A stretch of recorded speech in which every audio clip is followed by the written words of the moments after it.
I'm very grateful to CCRD and AITS and TWS for giving us this opportunity to partake this important discourse, this important dialogue on such key issues affecting our society. Mochin galo mendu babato andre mo paper ettu andre legal perspective chintagu andre legal terminology nanja galo lo translate makmai andre so I will read my paper and conclusion no moment manaman viewpoints no galo lo mendu try right. Kalau melak pandang kaba, but there are certain terminologies in law which I will not be comfortable in using in Kalau. I have titled my paper as Demystifying Customary Laws in Kalau, Negotiating for Future. Galo is one of the prominent tribes of Arunachal Pradesh in terms of population and socio-educational attainments. Social custom, tradition and practices are integral to cultural identity of every tribe, and this gets manifested in the form of customary laws regarded as a valid source of law by the state. Any custom or practice remains valid as long as it is considered binding by the community governed by it. Customary laws and its operation demonstrate cultural, legal plurality and diversity epitomized by our Constitution by the enactment of 6th Schedule and Article 371A and G.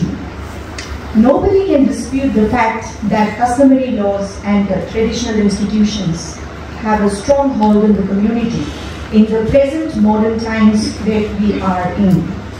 Galo tribe living in the village still depend on it for resolving their cases at the local level. Definitely one can count many merits of the traditional system besides the demerits also associated with it. Custom is a way of life considered as an integral part of the society where it originates and becomes synonymous with culture of that society. When it gives rise to a particular rights and liabilities as determined by the traditional authority in a matter before it, it becomes customary law. It is basically oral interpretation of age-old custom or practices within the community. Principles applied in deciding a matter is based on well-accepted social norms. Therefore, it is mostly static, not dynamic in terms of modern changes and demands. Galo customary laws are in oral form, not codified like that of Mizo, now the Mizo customary law, that is. It is mainly a system of oral interpretation of customary practice that is unwritten, unlike the interpretation of the statutes. Codification of law has many merits, like it brings in a legal certainty, precision, etc. The question is, how do we bring positive changes in customary laws that are in oral form? The Mizo and Khasi tribes choose the route of codification of customary laws through their legislature.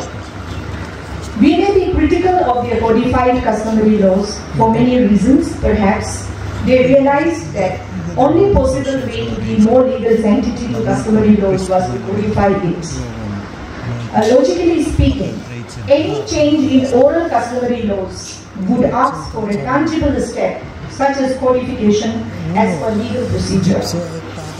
A step that would preserve our age-old traditional systems in the modern times.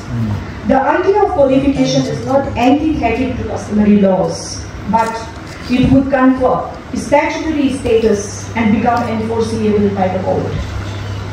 This brings us to the most important question of what kind of initiatives would be made towards this direction. Should it be state-led or by the community themselves?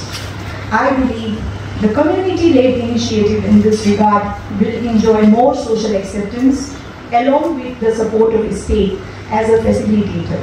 Hence, a top-up approach will be more feasible.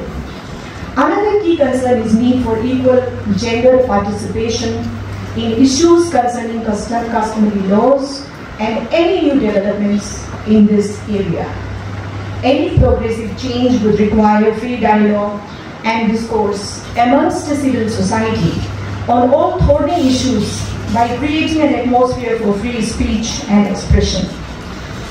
Fostering respect for diverse opinions and contradictory views. A hallmark of a civilized society is to respect each other's opinion and way of life.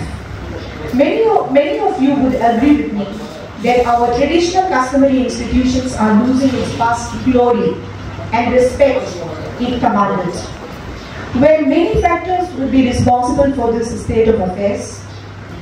Evidently, people are preferring modern day code instead of traditional code for better protection of their legal rights, a trend that may affect the existence of traditional code in long run if this system has to continue.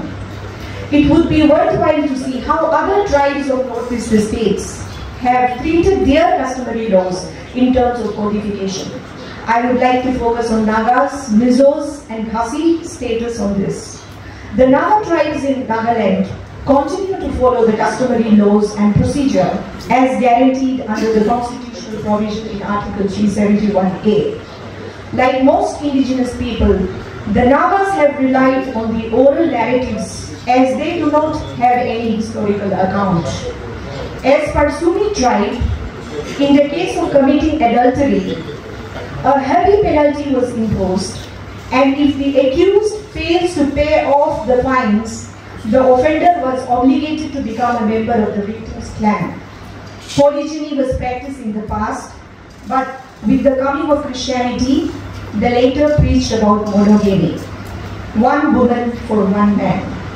Though even after Christianity, some cases of men having two wives were reported. Even in the Sumi Naga tribe, Naga society, the oral narratives have largely been dependent on the customary laws, which have further fueled the patriarchal social structure of the Sumi Nagas, characterized by the notion of male superiority. There is a general view that women in tribal societies enjoy equal status with that of men, holds true for the village people. But when it comes to the workings of customary laws, women do not seem to enjoy the equal rights to that of men. And I'm quoting a research work done by Ms. Lino K. Su. If a woman is divorced based on adultery, she or her family had to pay a cow to her husband. This is about the Sumi customary laws. The marriage price had to be given back to the husband in case the marriage fails within 3 years. If a husband ill-treated his wife, the husband lost the claim to get back the bride price. If adultery is committed by the husband, he has to pay certain amount to the wife for her maintenance, and if the children are old enough to make decisions, it was up to them to either remain with their father or mother. However, in most cases, and according to the customary laws of the Sumi Nagas, the custody of the children mostly goes to the father, but with the change in time, even mother has some rights to have the custody of the children. Being a patriarchal society, the male members are more advantageous than that of women in terms of acquiring property. G.H. Newton had noted that during the traditional times itself, lands were not passed on to women, neither as a gift or inheritance, except for the ornaments which were gifted to the daughters at the time of marriage. Recently, Naga Ho-Ho, an apex body of all Nagas, has called for a common comprehensive customary laws for Nagas while opposing the Uniform Civil Code. Now coming to the Mizo customary law system, which is locally known as Mizo Namgan. The Mizo follow patriarchal system, and their law of inheritance is based on descent from the father's clan. The role of men and women in family and society is defined and elaborated based on the Mizo patriarchal notion of morality, chastity, and social ordering and movings crystallized over a period of time. As per their customary law, a Mizo man can simply divorce his wife by unilateral declaration of ka ma che, or I divorce thee. The unilateral pronouncement can effectively dissolve the marriage to the extent that wife loses her property and child custody rights. And I am quoting a word from Topi. The Mizo Marriage, Divorce and Inheritance of Property Act 2014 was enacted by the state legislature after protracted struggle by Mizo Women Society and pressure from other groups. This law, this enactment is an attempt to create equality of status among Mizo male and female in matters pertaining to the institution of marriage among Mizos. Under the Act, the party to marriage must be Mizo tribe by birth, by adoption, or who is accepted by the Mizo society and community at large as a Mizo. Only Mizo males are allowed inter-community marriage. For a valid marriage, there should not be living spouse at the time of marriage, and both the parties to the marriage must be a major. It makes registration of marriage compulsory and provides rights of illegitimate child to inherit property. Law lays down grounds of dissolution of marriage, permanent alimony and maintenance on dissolution of marriage. Wife is entitled to share of the acquired property or the matrimonial property, a share not exceeding 50% of the total acquired property. If the husband was found guilty of deserting his wife for no reasonable excuse, his wife is entitled to all the shares in the acquired or matrimonial property and vice versa. Act provide for right of widow, right of daughter, unmarried daughter, divorced daughters, right to inherit property. It recognizes women's personal property as any property by a woman which is registered in her name, purchased, gifted or inherited, including her dowry. Now coming to Khasi position, Khasi literally means ancient mother. Thus, it quite resonates that Khasis trace descent from the mother. Traditionally, the youngest daughter had been custodian of family traditions, lineage and property. As such, Khasi women enjoy a position of unusual dignity and importance in their typical matrilineal society. The traditional belief associated with the marriage among Khasis is the sacramental relationship. They prefer exogamous marriage. According to their customs, if a person marries within the clan, the person will lose the right to inherit property, but preference is given to cross-cousin marriage. Though monogamy is the norm, custom permits men to have informal alliance with another woman. In such case, the first wife is treated as the real wife and the second wife as the stolen wife. There is no custom of polyandry. There is no compulsory registration of marriage solemnized under customary law amongst the Khasis. Divorce among Khasis is least formal. It is extrajudicially permissible and there is no stigma attached to it. They take resort to customary divorce through the simple ritual of throwing cowries or copper in the air. On completion of this ritual, they are mutually separated with no personal obligation. Khasi Christian community, again, but the community have their own set of laws. Christian communities of Khasis is governed by the provisions of the Christian Marriage Act 1872 by virtue of Section 3 of the United Khasi Jankia Hills District Christian Marriage Act 1954. Registration of Khasi Christian marriage is compulsory. Among Christian Khasis, the grounds of divorce for Christian Khasi are governed by the provisions of the Indian Divorce Act 1869. Khasi men play a pivotal dual role of being the provider as well as the protector at two different stages of capacity in a Khasi family.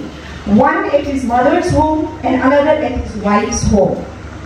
In a traditional Khasi family, sons are the sons of their mother, while the mother belongs to her mother and so forth. At his wife's house, on the birth of children, he acquires the status of the executive head of the family who has to earn livelihood to provide for his family. At his mother's house, he will be head of the family in the capacity as a maternal uncle, and his role as a maternal uncle is very important in Khasi society as he gives advices to the mother's family in good times and in hardships in the capacity as a maternal uncle. Now coming to Galo customary laws. It can be classified into categories of marriage, inheritance and succession, land and natural resources, offences and crimes of petty nature, etc., fall within the realm of our traditional customary institutions. Customary law on marriage covers a wide area of issues ranging from traditional rituals, forms of marriage, bride price and other traditional exchanges, dissolution of marriage, responsibility of children in case of dissolution of marriage. Traditionally, child marriage was allowed, but in the 21st century, it is being discouraged. Traditional marriage ritual called layap is still regarded as essential part of Galo marriage for social recognition. There is no requirement of age of majority in the Galo customary law. The most crucial aspect pertains to absence of inheritance rights to daughters and property right of mother and wife in immovable property, whether self-acquired or ancestral property, as it is inherited by the male heirs. Another crucial issue is regarding polygamy and maintenance of wife and children, wherein Galo customary law has no fixed principle being applied, and case is decided as per peculiarity of each case. There seems to be no concept of punishment to husband for committing polygamy and no extra rights or privileges to the first wife in terms of property, and no clear-cut norms or maintenance, as a result of which many women prefer to approach the court of law for her maintenance and that of children. There is no concept of divorce on any grounds under the Galo customary law. There is no concrete rule on issues like adultery, offences affecting their spouses, domestic violence, maintenance and alimony, etc. Other grey areas are inheritance rights of daughters, where no son is there. Otherwise, in both the situations, even when son is there and when no son is there, there is a single daughter. One argument could be, because daughters have no inheritance right under the customary law of Galos, therefore, to beget a son, husband obtains second wife, and it is not forbidden under the customary law and considered justified. But what if the wife does not agree to that? Whether her prior informed consent is necessary, our customary law is silent on these issues. Today's educated person may gift immovable property to his daughter by will, but gift depends on will of a parent, whereas right will put an obligation on the parent to treat daughter as equal to son.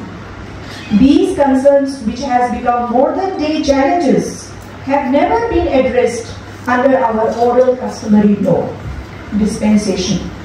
Customary law education systems has to be dynamic and evolve with the changing time if the institution has to remain valid and useful in the modern days of heightened legal awareness.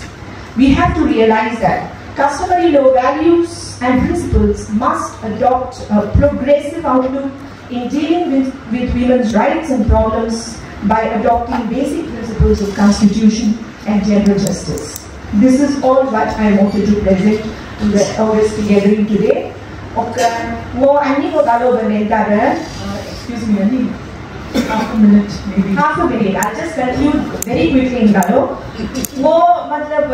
Comparative study of Naga, Mizo, Khasi, Munu customary laws, Yom change लेके आया है, Yom का customary laws change नाम लगा पर Munu law कैसे adopt किया है और कैसे किस तरह का change लेके आया है अगर वो present लापर पड़ता है क्योंकि in future law मुझे अब like दुगु मुझे codify लल्ले पे like दुगु मुझे app like दुगु codify लल्ले पे like दुगु और हुकुम ने एक legal stature को legal status को जिप like दुगु और hidden initiative with the community लोग ही जब पे like दु और with holistic inclusive participation और में निकालते चिन और gender participation जिन हम involve पे like दु under the उन एक का draft वो मोलेन पे like दु and अगर community लोग ने पे like दु अगर government लोग आप लेंगा state लोग आप लेंगा हमारों मुंडम के